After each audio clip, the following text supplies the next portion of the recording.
हे महाभाग, आपके समान परम धीर और ज्ञान संपन्न पुरुष किसी भी दशा में अत्यधिक शोक नहीं किया करते हैं। जो धैर्यशाली महान पुरुष हुआ करते हैं वे हानि होने पर बहुत दुख नहीं किया करते हैं। यह शोक बहुत ही बुरा होता है जो कि समस्त इंद्रियों का परिपोषण करने वाला है। हे महाबाहो, अब आप इस शोक का परित्याग कर दीजिए। आपके समान पुरुष शोक करने के पात्र नहीं हुआ करते हैं। शोक तो निश्चय ही लौकिक और परमार्थिक प्रयोजनों का एकांत अवरोधक होता है। फिर आप अपने हृदय में ऐसे दुखद शोक को अवकाश क्यों दे रहे हैं? इस कारण से अब आप धैर्य के धन वाले होकर अर्थात धीरज धारण करके रुदन करवी हुई और विधवा होने की विभीषिका से बुद्धिहीन होकर पड़ी हुई अपनी माता को परिसांत्वना दीजिए। इस संसार में जो भी वस्तु अतिक्रांत हो गई है अर्थात जो प्राणी देह का त्याग कर चल बसा है उसका फिर यहाँ उसी रूप में आगमन कभी भी नहीं होता है। इस कारण से जो कुछ भी व्यतीत हो गया है उस सब का त्याग करके आगे जो भी करने योग्य कृत्य हैं उसका ही परिचिंतन आप करिए। इस रीति से उसके द्वारा सांत्वना दिए हुए राम ने परम दुख से समन्वित होते हुए भी धीरे धीरे अपनी ही आत्मा से अर्थात अपने ही आत्मज्ञान से अपने आप को संस्तंभित कर दिया था। रेणुका तो महान और परम घोर शोक से घिरी हुई होकर बारंबार रुदन कर रही थी और उसने अपने दोनों करों से 21 बार अपने वक्ष स्थल को प्रताड़ित किया था। इसी बीच में राम ने अपनी जननी के समीप में समुपस्थित होकर अपनी आंखों में भरे हुए अश्रुओं से समन्वित होते हुए रुदन करने वाली रेणुका से कहा था कि धीरज धारण करो। इस तरह से अपनी माता को सांत्वना दी थी। अपने स्वामी के वियोगजन्य शोक में डूबी हुई उस माता रेणुका के दुख को दूर करते हुए उस राम ने कहा था कि आपने जो यह इस समय में 21 बार अपने वक्ष स्थल को प्रताड़ित किया है उतनी ही बार संख्या में मैं इस कारण से इस भूमंडल में सर्वत्र क्षत्रिय जाति का पूर्ण रूप से हनन करूंगा। यह मैं आपके समक्ष में पूर्णतया सत्य बोल रहा हूँ अर्थात इस कार्य में लेश मात्र भी त्रुटि नहीं होगी। इसलिए अब आप इस शोक का परित्याग करके अपने हृदय में धैर्य धारण कीजिए। यह तो निश्चित बात है कि जो वस्तु यहाँ से चली गई है उसका पुनः यहाँ पर आगमन नहीं होता है अर्थात मृत प्राणी फिर कितना ही चाहे शोक दुख किया जाए वापस नहीं आया करता है। अतः फिर इतना अधिक शोक करना व्यर्थ ही है। उस राम के द्वारा इस प्रकार से समझाई हुई रेणुका असहाय दुख के भार से समन्वित थी तथापि बड़ी कठिनाई से धैर्य धारण किया था और अब विशेष शोक में नहीं करूंगी अपने पुत्र राम को उत्तर दिया था। हे राजन, इसके उपरांत राम ने अपने सहोदर भाइयों के साथ विधि पूर्वक अपने पिता के देह को अग्नि में दाह करने का कार्य आरंभ किया था। अपने भर्ता के वियोग से समुत्पन्न शोक से परीत अंगों वाली तथा परम सुदृढ़ पतिव्रत धर्म से युक्त रेणुका ने भी अपने समस्त पुत्रों को बुलाकर उनसे यह वचन कहा था। रेणुका ने कहा, हे पुत्रों, मैं अब आप लोगों के परमाधिक पुण्यशील स्वर्ण में गए हुए पिता का ही मैं अनुगमन यहाँ करना चाहती हूँ। सो आप लोग सब मुझे ऐसा करने की आज्ञा देने के लिए योग्य होते हो। विधवा हो जाने का दुख बहुत ही असत्य होता है, उसे सहन करती हुई मैं कैसे कैसे रहूंगी और अपने स्वामी के विरह वाली विशेष रूप से निंदित होकर इस संसार में अपना जीवन प्रवृत्त करूंगी। इस कारण से मैं अपने परम प्रिय स्वामी का अनुगमन करूंगी अर्थात उनकी ही देह के साथ सती हो जाऊंगी जिससे परलोक में भी निरंतर उनके ही साथ रह सकूंगी। जलती हुई इसी अग्नि में प्रवेश करके कुछ ही समय में मैं अपने स्वामी की पितृलोक में प्रिय अतिथि बन जाऊंगी। हे पुत्रों, यदि आप लोग मेरे अभिप्सित चाहते हैं अर्थात मेरे प्यारे बनना चाहते हैं तो अनुवाद के बिना उस कर्म में आप लोगों को प्रतिकूल होकर कुछ भी नहीं बोलना चाहिए। इस रीति से इन वचनों को ही कहकर रेणुका सुदृढ़ निश्चय वाली हो गई थी तथा अग्नि में प्रवेश करके अपने स्वामी का अनुगमन करने के लिए उसने मन में ठान ली थी।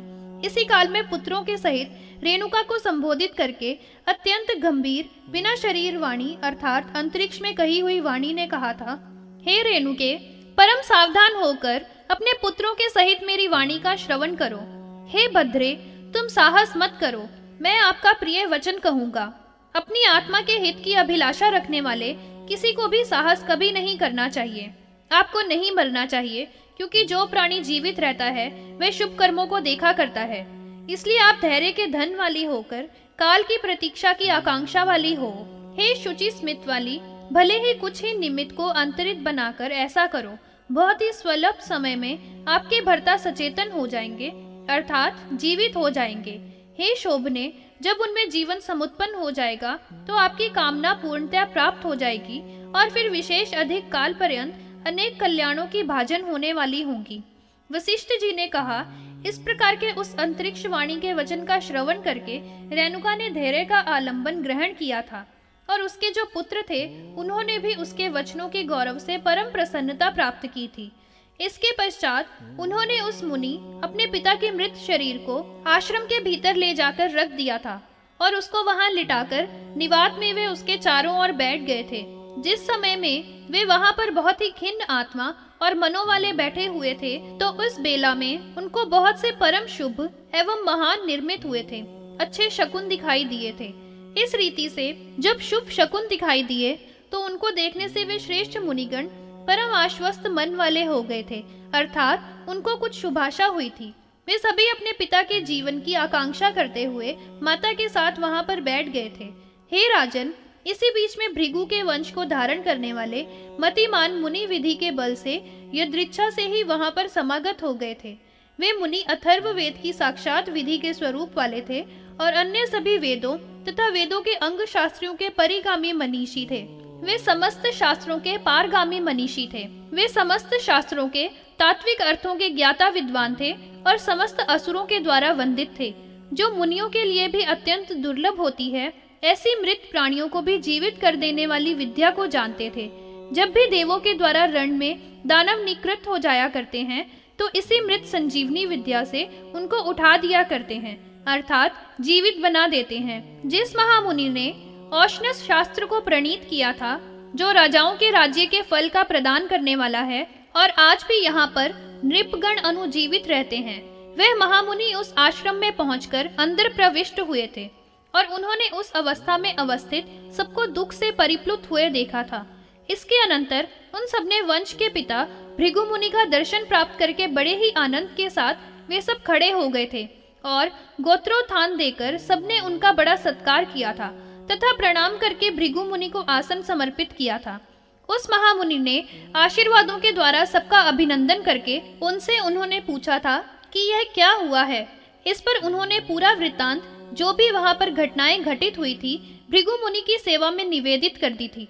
यह सारा वृत्तांत सुनकर मंत्र शास्त्र के महामनीषी भृगु मुनि ने बहुत ही शीघ्र जल लेकर यह उच्चारण करते हुए संजीवनी विद्या से उस जमदग्नि के देह को अभिषिक्त किया था।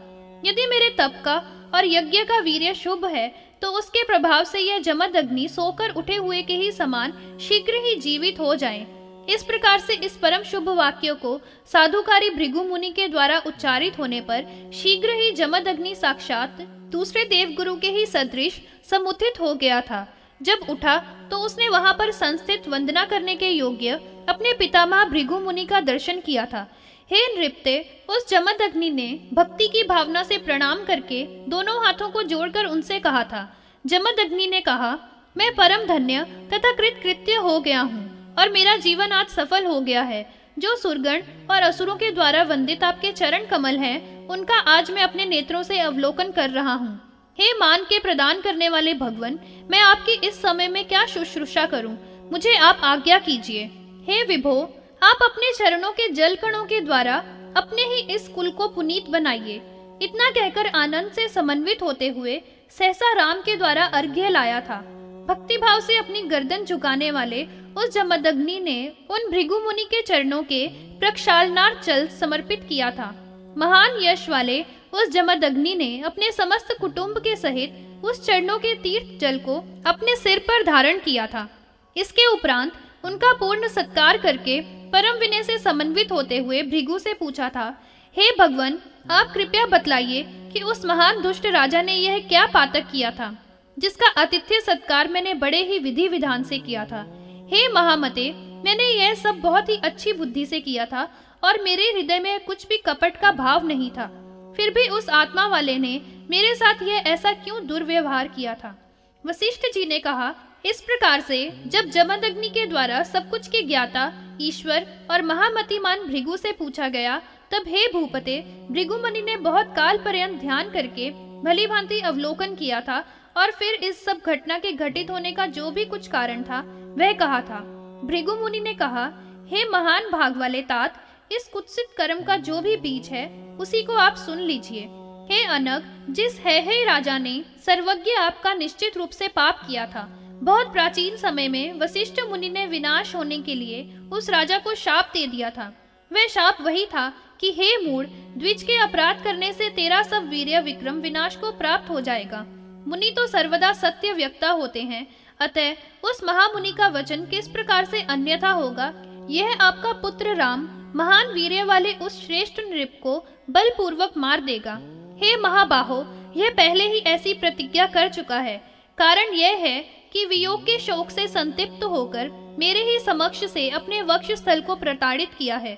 आपको अपने उरस स्थल को बहुत ही दुख से परीत होकर 21 बार प्रताड़ित किया है। सो मैं भी 21 बार ही इस संपूर्ण भूमंडल को क्षत्रियों से रहित करूंगा। हे मानद, इसलिए पिता आपके द्वारा ये निरंतर रोके जाने पर भी भविष्य में होने वाले अर्थ के बल से ऐसा अवश्य ही करेगा, क्योंकि ऐसा ही होनहार है। यह साक्षात भक्त और महात्मा है, उसके वध करने में पातक भी होगा। इसी रीति से कहकर हे महाराज, उन ब्रह्मा जी के पुत्र भृगु मुनि ने फिर यह भी कहा था कि वह राजा महान भाग वाला है और वृद्धों की उपासना करने वाला है। साक्षात भगवान हरि के अंश दत्तात्रेय मुनि से उसने ज्ञान प्राप्त किया है और महती मति से सुसंपन्न है। ऐसे का वध करना भी महान पातक है। इतना ही कहकर भविष्य में आने वाले काल के पर्यंत से वे विद्वान भृगु जैसे ही आए थे वैसे ही वहां से चले गए थे। परशुराम का शिवलोक गमन। राजा सगर ने कहा, हे महाभाग, हे ब्रह्मापुत्र, अब आप कृपया करके भार्गव के चेष्टित का वर्णन कीजिए। महान वीर्य वाले राम ने राजा के इस कुत्सित कर्म से क्रुद्ध होकर जो भी कुछ किया था। वशिष्ठ जी ने कहा, जब महाभाग भृगु मुनि वहां से चले गए थे तो उस समय में पिता के चरणों की सेवा में तत्पर रहने वाले राम ने बारंबार अत्युष्ण श्वासों का मोचन करते हुए बहुत ही क्रुद्ध होकर कहा था।